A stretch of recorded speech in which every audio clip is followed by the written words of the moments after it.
When you look at Africa today, you see a continent brimming with energy and dynamism.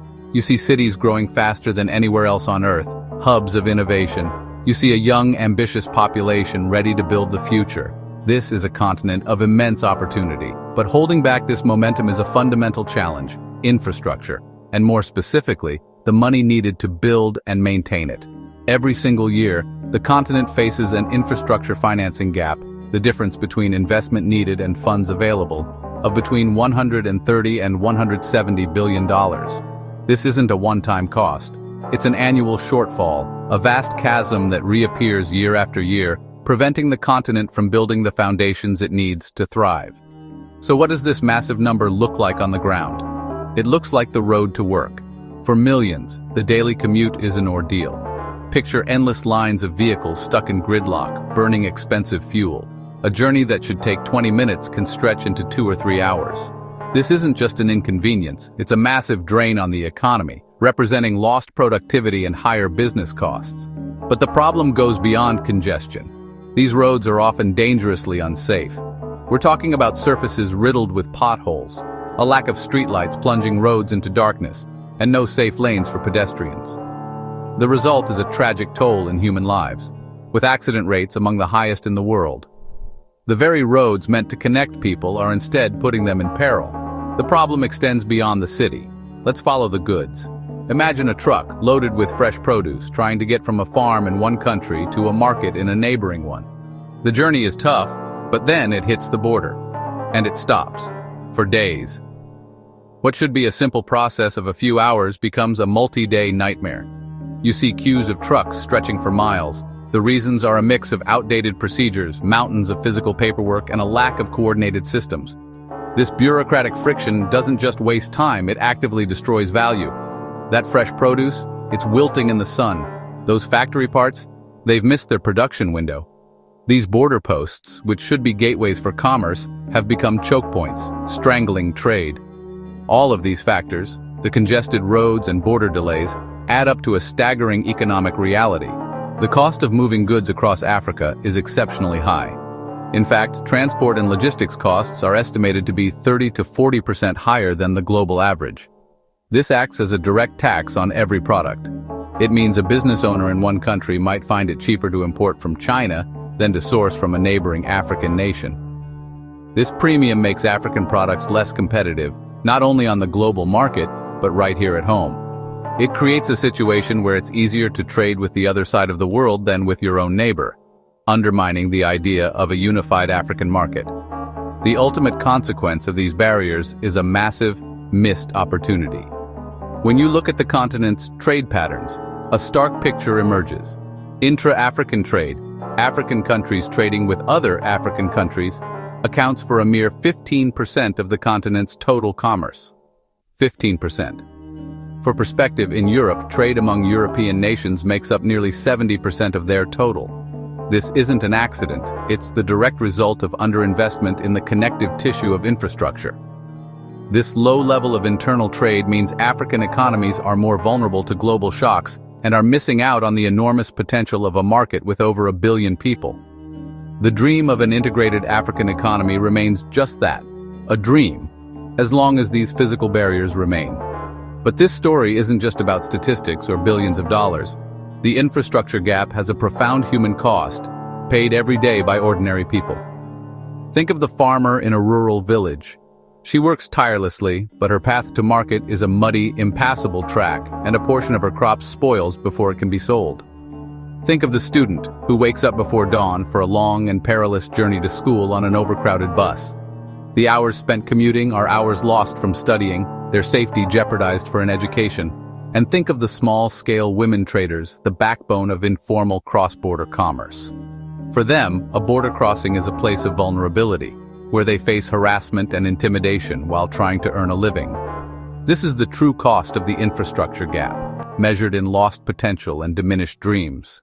But Africa is not standing still.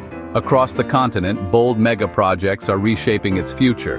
From Kanza Technopolis in Kenya to the Grand Inga Dam in the DRC and solar corridors in North Africa. One of the most ambitious, the Abidjan-Lagos Highway project, a $15 billion flagship of ECOWAS, supported by the African Development Bank, the European Union, the World Bank, and the 5 national governments. Scope: a 6-lane, 1,028-kilometer superhighway linking Nigeria, Benin, Togo, Ghana, and Côte d'Ivoire.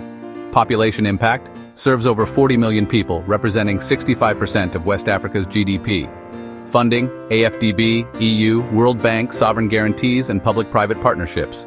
Timeline: feasibility studies began 2014. Groundwork launched 2022-2023. Target completion 2030-2033. Management, overseen by the Abidjan Lagos Corridor Management Authority. This isn't just a highway, it's a backbone for West Africa's future. To grasp the monumental economic impact of the Abidjan Lagos Corridor, you first have to understand the reality it replaced.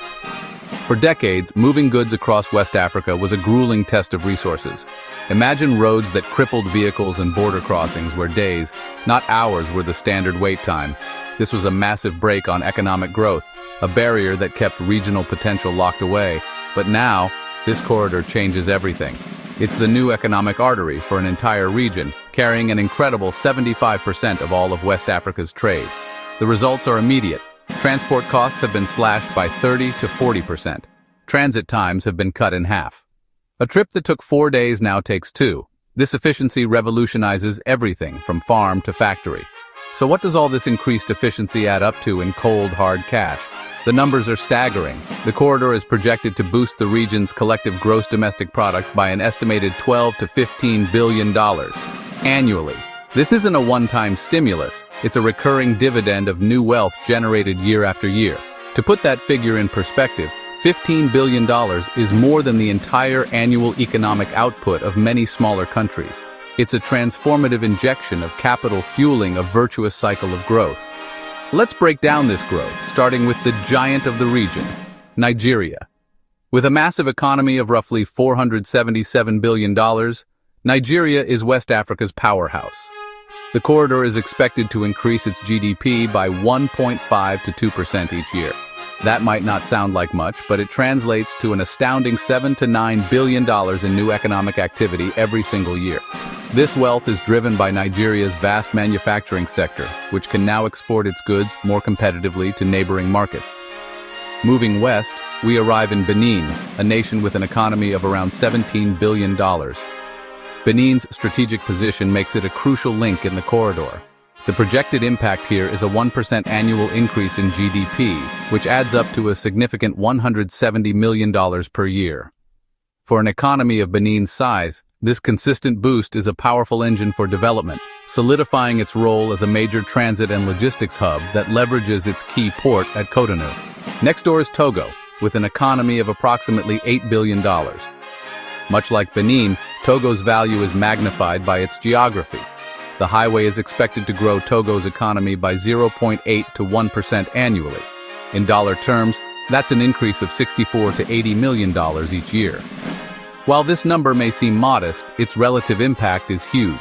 This growth is centered around the port of Lome, one of the region's most efficient deep-water ports, now better connected than ever.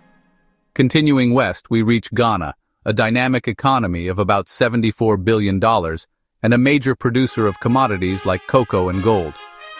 For Ghana, the corridor is a catalyst, projected to boost its annual GDP by 1 to 1.2%. This amounts to a massive injection of $740 to $900 million per year. This enhanced connectivity allows Ghana to more efficiently export its valuable commodities and facilitates greater trade with its neighbors, strengthening its economic base. Finally, we arrive at the western terminus, Côte d'Ivoire, another regional heavyweight with a GDP of around $70 billion. As the world's largest producer of cocoa, agriculture is its backbone.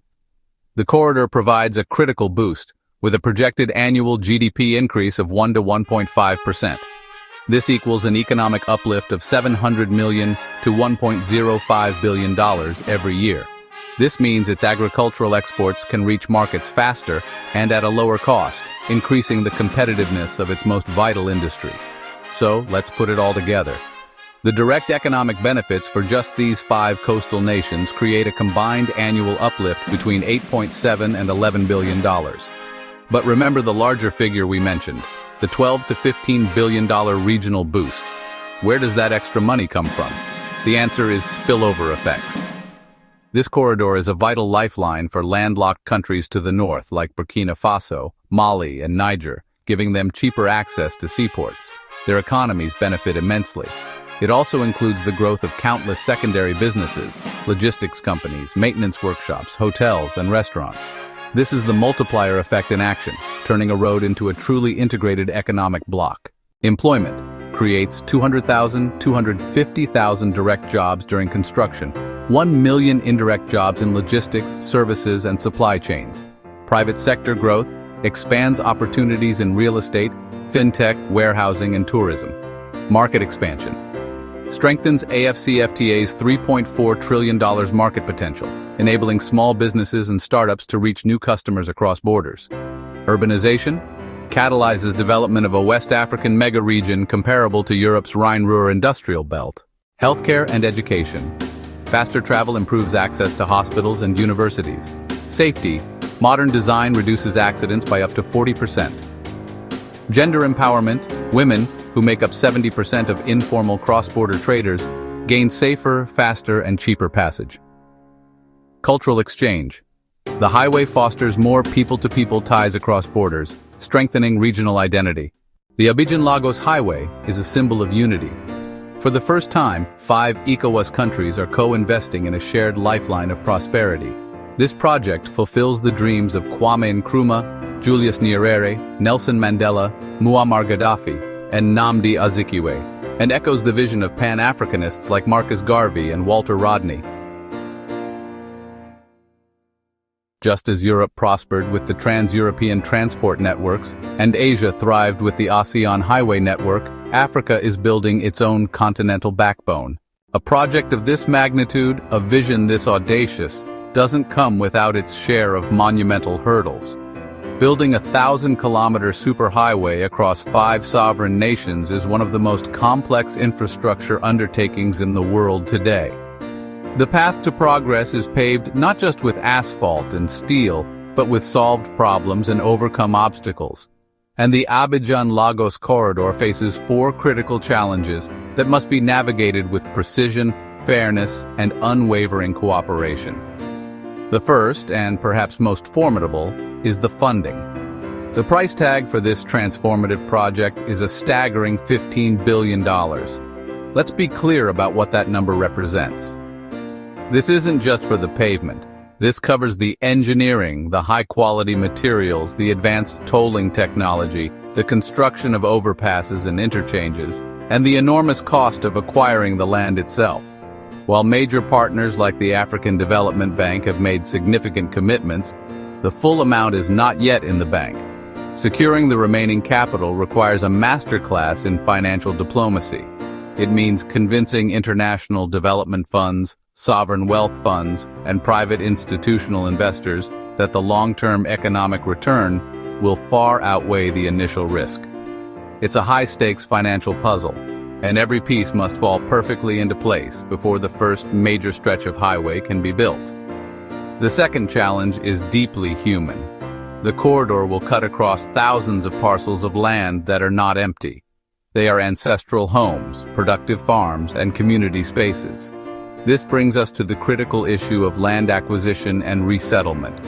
For this project to be a true success, it cannot be built on a foundation of injustice. The communities whose lives will be directly impacted must be treated with fairness, dignity, and respect. This means more than just a fair market price for their property. It means transparent communication, providing legal support, and ensuring that when people are resettled, they are moved to areas with comparable, if not better, access to schools, healthcare, and economic opportunities. Getting this wrong could lead to social unrest and costly delays. Getting it right will set a new standard for ethical infrastructure development across the continent. Third, there's the labyrinth of bureaucracy. This isn't one country building a highway, it's 5, Côte d'Ivoire, Ghana, Togo, Benin, and Nigeria, each with its own laws, regulations, and standards. The challenge of policy harmonization is immense. Imagine a truck driver paying one toll rate in Ghana, another in Togo, and a third in Benin. Imagine customs paperwork that's valid in one country but rejected at the next border. The entire purpose of a seamless corridor would be lost.